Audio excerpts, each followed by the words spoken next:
Hi, my name is Rachel Zhao, and my mentor is Nina Agarwal. I'm a senior, and this is my third and last year at Girls Right Now, so I wanted to write a letter to each of my female literary heroines. Dear Matilda, you are the nicer version of Stephen King's Carrie, and my 6-year-old self was enthralled. I had never met anyone else who had loved books as much as I did, who believed in the possibilities beyond their world, housed in the bound pages. I felt a kinship with you, right there in the bunk bed I shared with my sister. We were both book lovers by necessity, you with your absent parents, and me with my 2 immigrant parents with full-time jobs. Nor had I ever met any girl with so much power. All the comic book superheroes were boys. Encyclopedia Brown, the Hardy Boys, even 3/4 of the Boxcar Children were boys.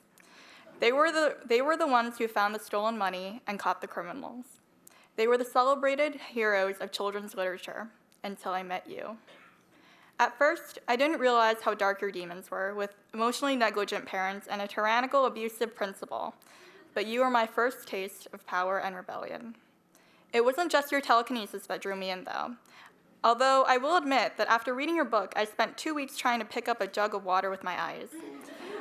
It was the utter ruthlessness with which you executed your plans. I had never seen or experienced such certainty in any truth or cause. In my 6-year-old mind, the adults were always right. They were the faceless giants that somehow knew what was best. But you had this unbelievable faith in your own right and wrong, in exacting justice on a continued injustice. You, a small, plucky 4-year-old girl, defeated the enormous, obnoxious Principal Trunchbull. You were the David to Cruncham Hall's Goliath. You were my first superhero. Dear Hermione, there you were in all of your bushy-haired, buck-toothed glory, asking if anyone had seen Neville's toad in a train compartment of the Hogwarts Express. That's when I knew I had found my literary soulmate.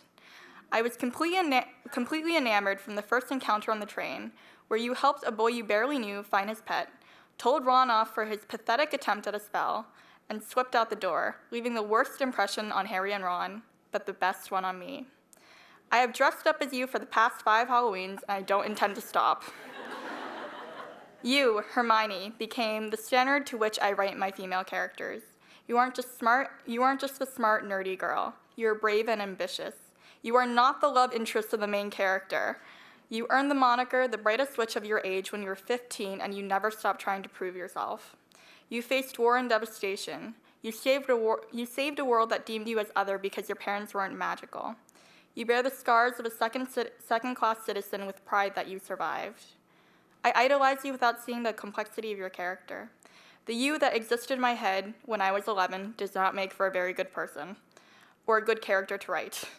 I learned this the hard way after getting my first short story back in 7th grade with a D scribbled in red at the top, and a note that read, "Character not fully developed."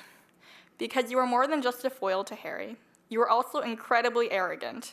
You can never admit that you're wrong or that you're not the best at something. It's probably one of the things that attracted me to you in the first place. But until now, I've chosen to ignore that about you, because it was simple to define good and bad as perfect and not. I've set you to a standard, but you've taught me to write a character truthfully, as a human being. Dear Miss Eyre, I have a bone to pick with you. You'll notice that I address you in this letter by your maiden surname. I had faith in you, Jane. You were ahead of your time. You possessed a sense of self-worth and dignity that went beyond just being someone else's wife. You left your aunt's emotionally abusive home and gained financial independence. You're the star of my favorite piece of 19th century British romantic literature, and that means that, yes, I do like your story more than Pride and Prejudice. You were not afraid of being plain. You weren't always witty and courageous. Sometimes you were awkward and would overreact and say the wrong things. But you had a fierce sense of integrity, one that I was sure you would hold on to as you drifted from the dreariness of the Lowood School to Thornfield Hall.